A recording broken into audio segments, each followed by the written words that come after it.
Hi guys, it's Keith Arkenberg Farms.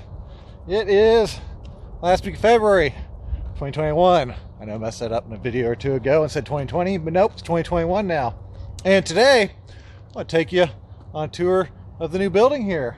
It's our new post-harvest area.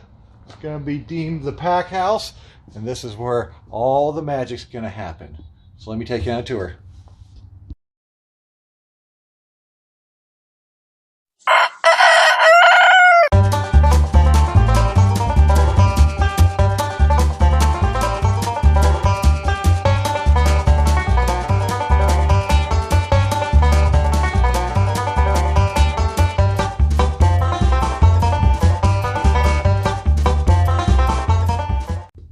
So, the first and biggest feature to this building is the walk-in cooler behind me here. It is 8 out from the wall, 12 foot long. It's a full commercial walk-in cooler. We've got floor, so we don't have to worry about any condensation problems from the concrete slab, because it's all concrete in here, condensating up through. It's got a decent headspace in here. You were, probably about 7'2". Lose a little bit for the indoor condensing unit. As you can see right now, I'm still storing tools and such in here because it's still been below freezing. And I just didn't want some of the stuff to freeze, like paint and caulking and things like that. But we got to do the final scrub on it, and I can power it back up. It's actually running nicely.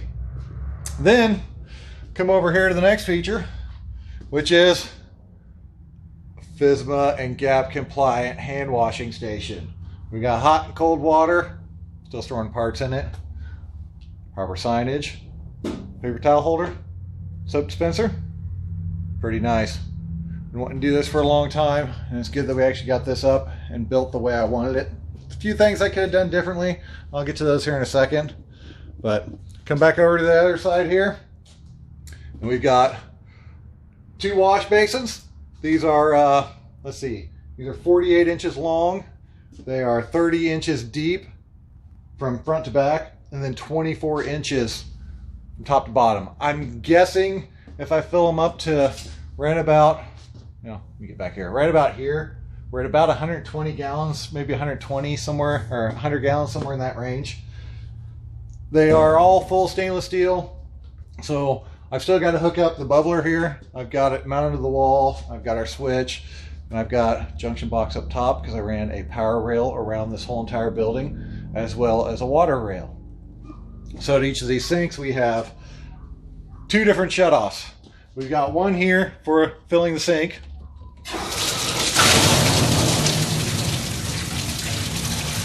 Good volume, good pressure. Actually did 1-inch main all the way around, so I maintain volume. And we've got a secondary line here that goes into 3/4 and goes up top here to where we can screw on a sprayer. And I have that option at both sinks as well. Now at the bottom here, I'll have to show you this here in a second. The drain trunk actually removes so we can actually clean underneath it and move the tanks out. So I'm going to show you that real quick before we move on to the rest of the station. Now I thought really long and hard about these tanks and how to make it to where it's easy to get them to slide out from the wall so we can actually clean behind here. Oh, I forgot to mention that too. All these walls are lined with FRP, which is fiberglass reinforced plastic, up 8 foot. But what we did here is I got male and female threaded connections. So right now you can see it's down too far. I go and slide the tank back, it's going to hit it. So the way I've got it set up, you can just simply drop this. So now we got clearance to come off. The bubbler, of course, it'll come down from here and have connections as well, and I can drop those apart. We can drop this connection here as well, which feeds the other tank. And then we go down here underneath, and this was a really tricky part. I had to go through and I put some quick connect fittings. I stubbed straight over because I didn't have much space underneath to actually come over. So this is actually a bathtub flange back here.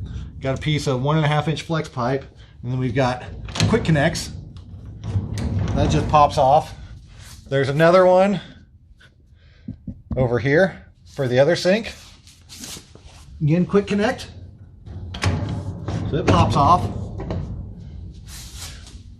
And then down here at the drain itself, we got another piece of flexible pipe. So it's easier to get this in and out and not have to worry about running into stuff.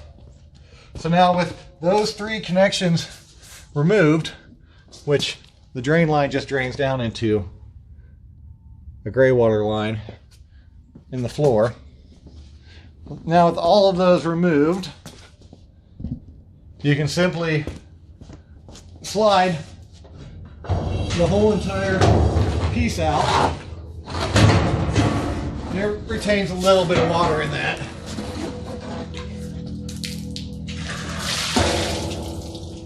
And then you have full access underneath the tanks to clean, and you can now get behind them as well. So there's a few connections involved there. So you gotta drop the bubbler, gotta drop a couple of these little quick connects. But I mean, other than that, now very easily I can get behind my wash tank, clean the wall off behind it, and also when we're done, that's loud, I can get underneath here with the broom and squeegee and actually get the rest of the water out. So let me take you on to the next part. So after we go through the two bubblers, get everything rinsed off well, then we go into our spinner, which got a bunch of extra baskets in here right now. Great thing is, plug in there, everything will slide back over to the side. After that, we've got a drying screen. Pretty simple. Just let stuff dry, kind of pick through it there. Then we come over to which, right now we're going to still use the same packing table we did before. Need to get another coat of paint on this. Got a good stainless steel top, so it's all good. The totes actually fit in both ends of it, so everything stays at a nice level working surface. And then from there, it'll go back into the cooler there. So the workflow will be very simple. They'll either come through this big door, come down right over here in the corner. There'll be a cart of some kind that the produce will come in on.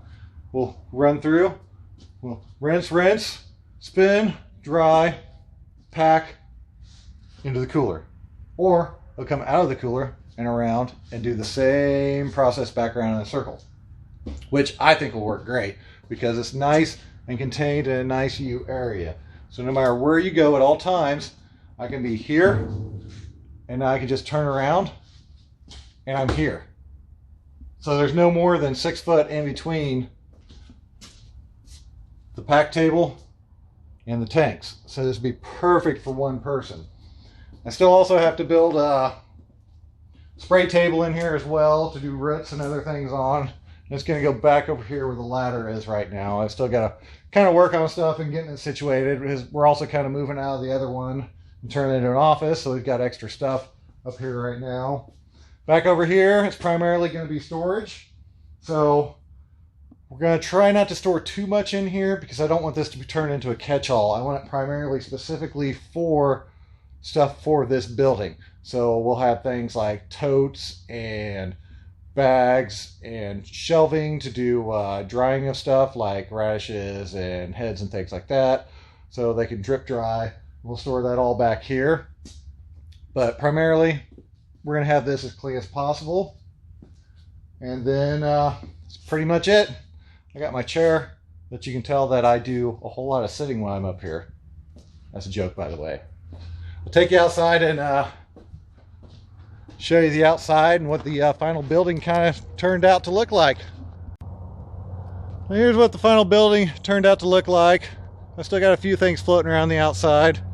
My 150 foot of cat tunnel here that's for replacement parts of something else, but that's a whole different story. Then I got the utility room over here where the water tank is and the rest of the facilities are. So from this side, it's just a sheer wall.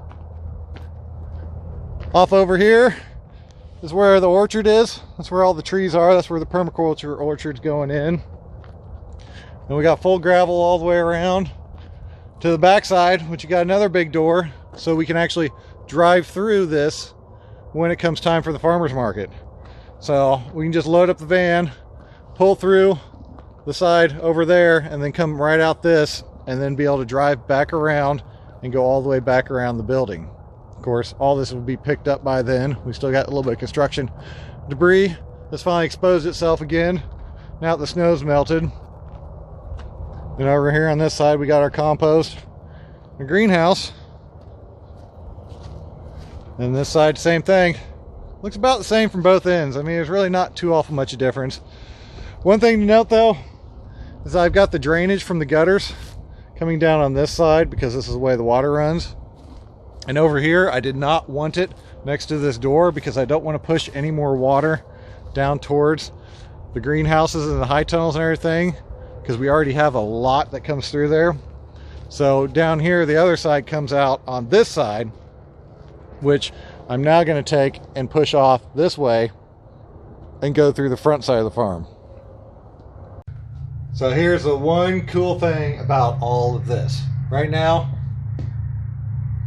I've got a garage door on both ends, here and over there. That's so we can drive through, load up the market trailer from that cooler, drive out, and then head right off back around the side of the building to the farmer's market. But with all this in the way, it doesn't work.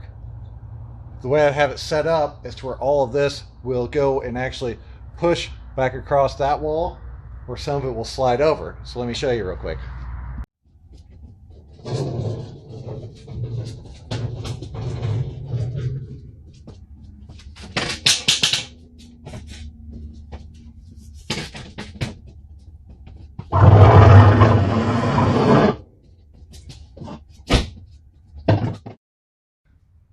So there you have it. Everything slides right over this wall. As you can tell, I'm taking up the whole entire wall right now.